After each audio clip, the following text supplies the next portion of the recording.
नमस्कार दोस्तों, मैं हूं जितेंद्र ठवर मलानी उर्फ टोनी। आप देख रहे हैं न्यूज़ टीवी चैनल। बात करेंगे वक्फ बोर्ड की। वक्फ आजकल न्यूज़ में यही चर्चा चल रही है। वक्फ यानी कि मुसलमान भाई बहनें जो डोनेट करना चाहते हैं अपनी ज़मीन, अपना पैसा, अपनी प्रॉपर्टीज़, वो वक्फ बोर्ड में चला जाता है तो उसको वक्फ बोलते हैं, जिसको ज़कात भी बोलते हैं। मैं मुस्लिम भाई बहनों से ये रिक्वेस्ट करूँगा, अगर मुझसे कुछ गलती हो जाए तो आई अपोलोजाइज़ इन एडवांस। थोड़ा बहुत जो नॉलेज मैंने सीखा है, देखा है यहाँ से, यूट्यूब चैनल से, न्यूज़ चैनल्स में आजकल वक्फ बोर्ड की चर्चा चल रही है, तो कुछ मिस्टेक हो जाए तो आप इसको ठीक कर लीजिएगा, दिल पे मत लीजिएगा। आई अपोलोजाइज़ इन एडवांस। वक्फ का मतलब है कि आप जो डोनेट करते हैं अपनी प्रॉपर्टीज़, अपना मूवेबल इमूवेबल असेट्स, एक बार वक्फ में चला गया यानी कि आपका खुदा अल्लाह के पास चला गया, उसको चैरिटी में आपने डाल दिया, उसको वापस आप नहीं ले सकते हैं। Government of India Waqf board जो था 1995 एक्ट, उसमें कुछ अमेंडमेंट्स, कुछ चेंजेस करना चाहती हैं, तो उसमें काफ़ी लोग हल्ला गोल्ला कर रहे हैं। कुछ लोग नाराज़ हैं, कुछ लोग खुश हैं, कुछ चाहते हैं कि चेंजेस आ जाएं, कुछ लोग चाहते हैं कि इसमें चेंजेस ना आए। मैंने भी काफ़ी स्टडी कर ली, अब वीडियो ज़्यादा लंबा तो नहीं करना चाहूँगा मैं, लेकिन वक्फ में जो भी चेंजेस अमेंडमेंट्स लाने की कोशिश की जा रही है, कुछ लोगों का ये मानना है कि वक्फ बोर्ड में कुछ करप्शन चल रही है, कुछ misuse of properties, misuse of funds हो रहे हैं, ऐसे कुछ लोगों का मानना है। अभी तक कुछ प्रूफ नहीं हुआ है, तो इसको एलिगेशंस को हम एलिगेशंस ही रखेंगे, क्योंकि अभी तक कोर्ट ऑफ लॉ ने इसको प्रूव किया नहीं है।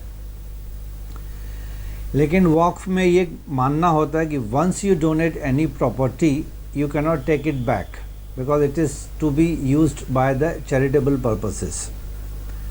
एक और एलिगेशन वक्फ के ऊपर लगी थी कि वक्फ ने इलीगली बहुत ज़्यादा एनक्रोचमेंट कर ली है कुछ कुछ गांवों में, कुछ कुछ स्टेट्स लेवल पे।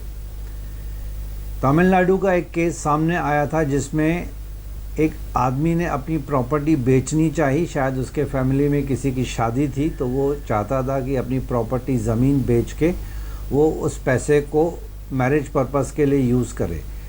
जब वो ज़मीन बेचने गया, जब रजिस्ट्रार ऑफिस में, पंचायत में गया, तो वहाँ से उसको पता चला कि you have to take no objection certificate from Waqf board of that particular state. He and the family was shocked कि अरे हमने तो कभी ज़मीन बेची नहीं, वक्फ वालों ने ये अपने पास कैसे अपने कब्ज़े में ले ली। तब पता चला कि सिर्फ उसकी प्रॉपर्टी नहीं, बट कि उस पूरे गांव की जितनी भी प्रॉपर्टी ज़मीनें हैं वो वक्फ के अंडर में चली गई थी। अब कैसे गई, किसने की, तो इस बात पे ये एलिगेशन लगी कि वक्फ के पास अथॉरिटी है कि वो किसी भी ज़मीन पर, किसी भी प्रॉपर्टी को हथिया सकता है, अपने नाम कर सकता है।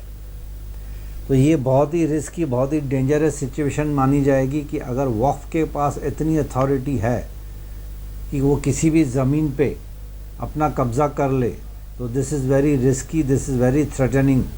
तो इसके लिए शायद गवर्नमेंट ऑफ इंडिया ने देखा कि उसमें कुछ चेंजेस लाई जा सके।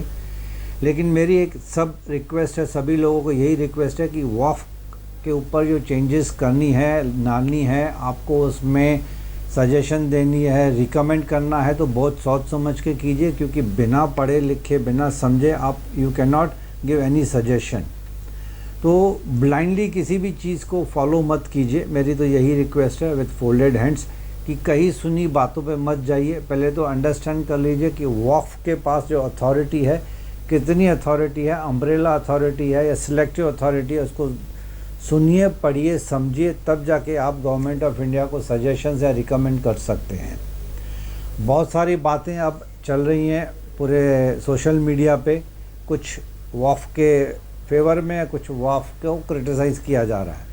तो खैर गवर्नमेंट ऑफ इंडिया कुछ भी डिसीजन लेगी तो मेरे ख्याल से बहुत सोच समझ के, लीगल एक्सपर्ट्स के बाद, लीगल एक्सपर्ट्स को ओपिनियन लेने के बाद, बहुत सारी मुस्लिम बॉडीज़ हैं उनको कॉन्फिडेंस में लेके चेंजेस की जा सकती हैं। मुझे नहीं लगता कि चेंजेस लाना इतना आसान है, unless and until the citizens of India including Muslim population, because ये वक्फ जो है वो ज़्यादातर मुस्लिम पॉपुलेशन से ही जुड़ा हुआ है। तो वक्फ बोर्ड के अंदर कितने मुस्लिम जो बॉडी बनेगी चेंजेस के लिए, कितने मुस्लिम्स होंगे, कितने हिंदूज होंगे, कितने नॉन मुस्लिम्स होंगे, वो गवर्नमेंट ऑफ इंडिया इसके ऊपर काम कर रही है। तो इन शॉर्ट मेरा कहने का मतलब है दोस्तों, ये जो वक्फ बोर्ड ट्रिब्यूनल है, उसके बाद अगर वक्फ बोर्ड ट्रिब्यूनल ने जो जजमेंट दिया उसको जजमेंट को अगर पब्लिक ना पसंद करती है, हिंदू या मुस्लिम्स कोई भी हो, they can approach high court, they can approach supreme court also. तो उसके ऊपर भी जुडिशरी है, वक्फ बोर्ड के ऊपर भी जुडिशरी ऑलरेडी है। अब गवर्नमेंट ऑफ इंडिया जब इसको चेंजेस लाएगी तो obviously it will be in favour of the citizens of India irrespective of caste and community. तो इन शॉर्ट मैं ये वीडियो इसके लिए बनाना चाहता कि बहुत सारी गलत फहमियाँ सोशल मीडिया के थ्रू फैल रही हैं। तो आप सभी लोगों से यही रिक्वेस्ट है कि बिना सोचे समझे वक्फ बोर्ड की पहले तो जांच पड़ताल कर ले कि उसमें अच्छी बातें क्या हैं या बुरी बात इन द सेंस कि उसमें चेंजेस लाने के लिए क्या क्या आप रिकमेंड या सजेशंस कर सकते हैं to the government of India को। तो मेरा इंटेंशन किसी भी कम्युनिटी कास्ट को डाउनग्रेड या डिसरेस्पेक्ट नहीं करना है। हम तो यही चाहेंगे कि गवर्नमेंट ऑफ इंडिया जो भी चेंजेस लाएं वो सबके फेवर में हो, वेदर इट इज़ मुस्लिम और हिंदू। तो दोस्तों thanks for watching this video and thanks for being with me.